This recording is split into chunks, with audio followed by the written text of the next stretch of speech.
ધંધુકામાં ભરવાડ યુવક છે તેની હત્યા કરી દેવામાં આવે છે। આ મામલે પોલીસ બે આરોપીઓની ધરપકડ કરે છે। તેમનું ગેરકાયદે સામ્રાજ્ય તોડી પાડવામાં આવે છે। તેમનો વરઘોડો અને સરઘસ પણ નીકાળવામાં આવે છે। હવે આ મામલામાં એન્ટ્રી થઈ છે ગૃહમંત્રી હર્ષ સંઘવીની।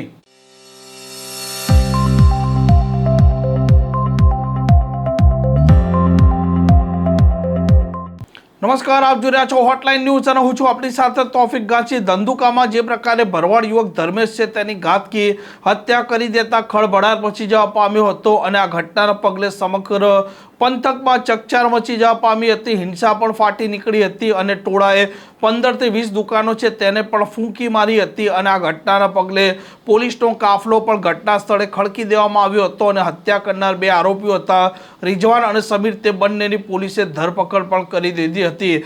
જે પ્રકારે આ ઘટના બની હતી તે ઓવરટેકનો મામલો હતો અને ત્યાર પછી ભરવાડ ધર્મેશ અને તેના સાગરીતો છે તે સૌથી પહેલા આરોપીઓ છે તેમને મારવા જાય છે અને તે સમયે એક આરોપી છે તે ઈજાગ્રસ્ત પણ થાય છે અને ત્યાર પછી આ મામલે બબાલ છે તે વધારે આગળ વધે છે અને ફરી એક વખત ઝપાઝપી જાય છે, જેમાં સાતરના ભાગે ભરવાડ ધર્મેશ છે તેને છરી વાગી જાય છે અને તે મોતને ભેટે છે અને આ ઘટનાના પગલે ખળભળાટ મચી જવા પામતા સમગ્ર પંથક અને ગુજરાતમાં પણ ચકચાર મચી જવા પામી હતી અને આરોપીઓના ગેરકાયદે સામ્રાજ્ય પણ પોલીસે તોડ્યા છે। હવે આ મામલામાં એન્ટ્રી થઈ છે ગૃહમંત્રી હર્ષ સંઘવીની। આજે બુલડોઝર ધંધુકા પહોંચ્યું છે।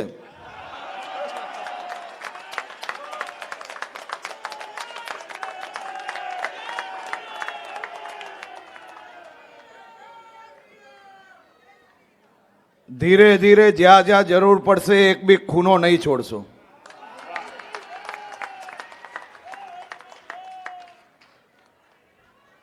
ઘણા લોકોને પેટમાં દુખે છે।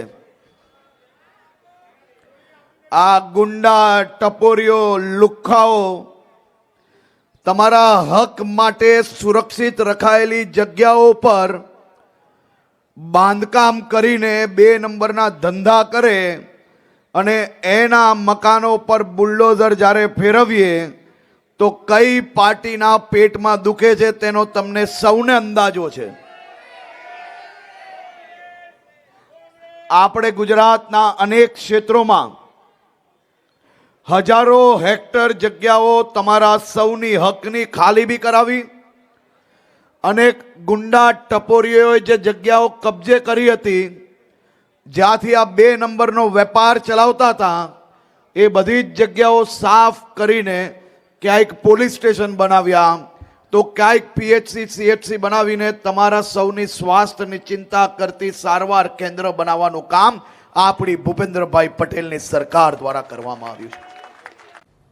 યુવાન કિશન ભરવાડનું હત્યા કરનાર અને હત્યાનું કાવતરું રચનાર એ મૌલવી આજે બી સાબરમતી જેલમાં બંધ છે અને ક્યારેય છૂટી નહીં શકશે।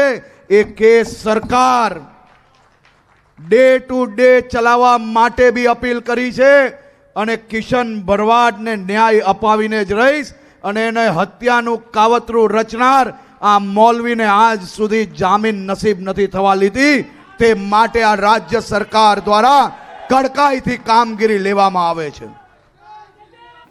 આમ ગૃહમંત્રી હર્ષ સંઘવીએ સ્પષ્ટ કહ્યું છે કે આ બુલડોઝર છે તે ધંધુકા પહોંચ્યું છે અને ગુજરાતમાં જે ગુનેગારો ગુનો આચરશે ત્યાં ખૂણે ખૂણે પહોંચવાનું છે અને ભૂતકાળમાં જે પ્રકારે કિશન ભરવાડની હત્યા થઈ હતી તે મામલો પણ તેમણે યાદ કર્યો છે અને કહ્યું છે કે કિશન ભરવાડના આરોપીઓ છે તેમને ન્યાય અપાવશે જ તે।